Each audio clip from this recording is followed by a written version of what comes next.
My mother's memorial garden was my only comfort every spring morning.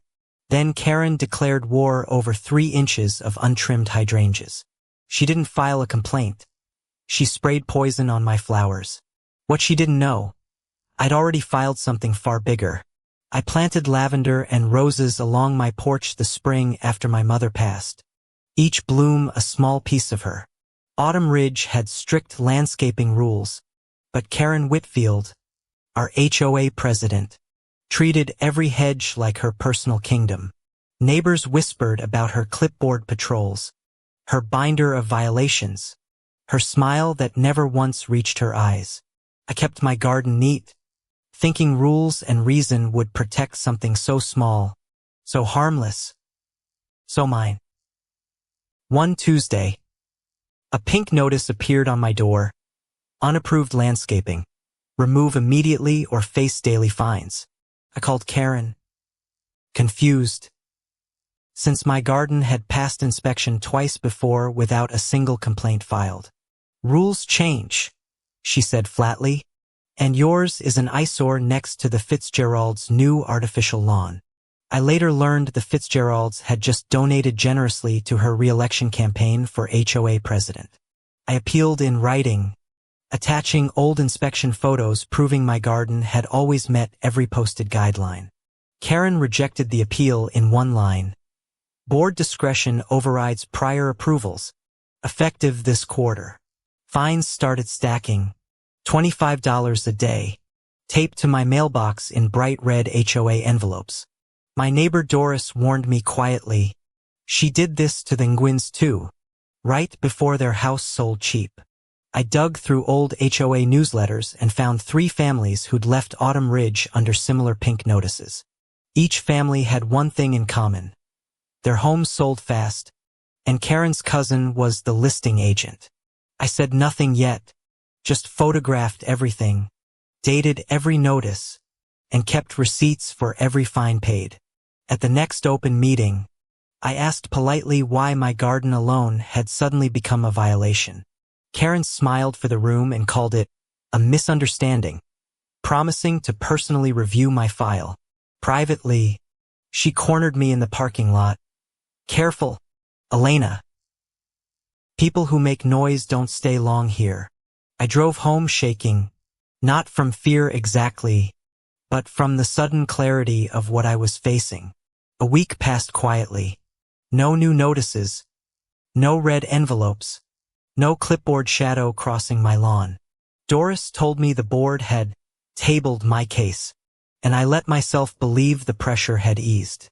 I spent that Saturday replanting marigolds my mother loved, humming, almost forgetting Karen Whitfield existed. For the first time in weeks, my garden felt like mine again, untouched by anyone's red pen.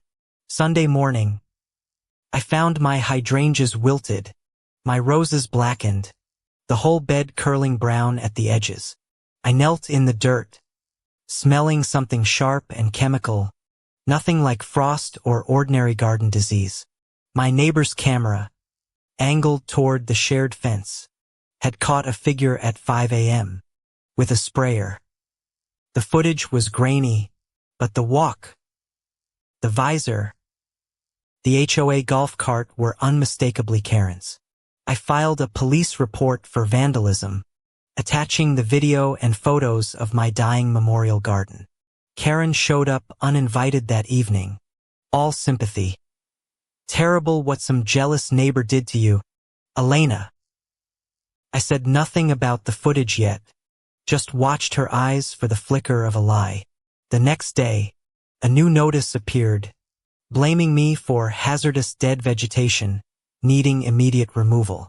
She was fining me for the damage she herself had caused, and daring me to prove otherwise. I sent the video to the full HOA board, requesting a formal investigation into president misconduct. 2 board members quietly resigned within days, citing personal reasons, refusing to answer any of my calls. Doris admitted she'd seen Karen threaten those same members over unrelated repair bids months earlier. The pattern was becoming a shape now, and Karen was standing right in the middle of it. Karen went further, mailing every resident a letter painting me as hostile, litigious, and bad for property values. My inbox filled with confused messages from neighbors who'd known me for years, suddenly unsure what to believe. Someone slashed my garden hose that week, and my mailbox was found dented, lying in the gutter. I installed my own cameras, expensive but necessary, aimed at every corner of my mother's garden. 3 nights later, the new camera caught Karen again, this time trying to disable my sprinkler timer. She wore gloves, moved fast, glanced twice toward my dark windows before disappearing behind the fence. I didn't confront her. Instead, I called a lawyer friend and asked what pattern of harassment actually meant. My lawyer said one thing that changed everything: check the HOA's insurance policy and reserve fund records. I filed a public records request, standard for any homeowner, and Karen tried twice to deny it. The treasurer, frightened but honest, slipped me the real numbers instead of the polished version Karen shared. Our reserve fund, meant for roof repairs and road paving, had shrunk by nearly 60% in 2 years. Large withdrawals were labeled landscaping consulting, paid to a company registered at Karen's own home address. I finally understood the notices, the fines, the vandalism. All of it was covering something much bigger. I spent 2 sleepless weeks building a folder: videos, bank records, forged approval signatures, and resignation letters. My lawyer helped me draft something Karen never expected: an insurance claim against the HOA for the vandalism. If approved, it would force an independent audit of every account Karen controlled, including her mysterious consulting company. I mailed the claim certified, copying the entire board, the insurance carrier, and the state HOA regulator. Karen called me that night, voice trembling for the first time since I'd known her, demanding I withdraw it. "You'll destroy this community," she hissed.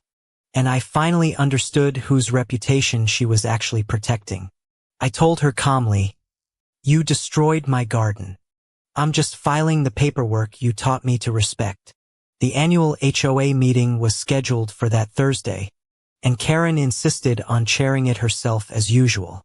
The community room was packed, folding chairs full, neighbors murmuring after rumors of my claim had spread fast. Karen opened with a prepared speech about unity and malicious accusations threatening our beloved neighborhood's stability. When she called for questions, I stood, folder in hand, and asked to present the insurance findings. The insurance adjuster, invited by my lawyer, confirmed my claim had triggered a mandatory review of HOA finances. Gasps spread as the treasurer, no longer afraid, read the 60% reserve shortfall aloud to the room. I played the security footage next, Karen's gloved hands spraying poison across my mother's roses at dawn. "That's doctored," Karen shouted, but her own golf cart's tracking log matched the timestamp exactly. Someone in the back recognized the consulting company's address from a for sale sign, Karen's own house. The room fell silent, then erupted, neighbors turning in their seats to stare at her.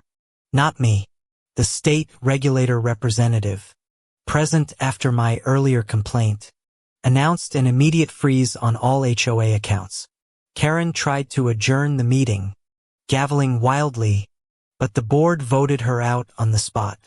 Police arrived within the hour, having received my vandalism report weeks earlier, now paired with financial fraud evidence. Karen was escorted out past the very neighbors she'd once fined for hedges an inch too long. She screamed that I'd ruined everything, and Doris quietly replied, "No, Karen, you did that yourself." My phone buzzed nonstop that night, neighbors apologizing, thanking me, asking how they could help replant my garden. Karen faced embezzlement charges, her consulting company dissolved, her name stripped from every HOA document overnight. The recovered reserve funds, plus her seized assets, fully covered my garden's replanting and the community's stolen years. That spring, my mother's roses bloomed again, brighter than ever, in soil finally, truly free of poison. The END.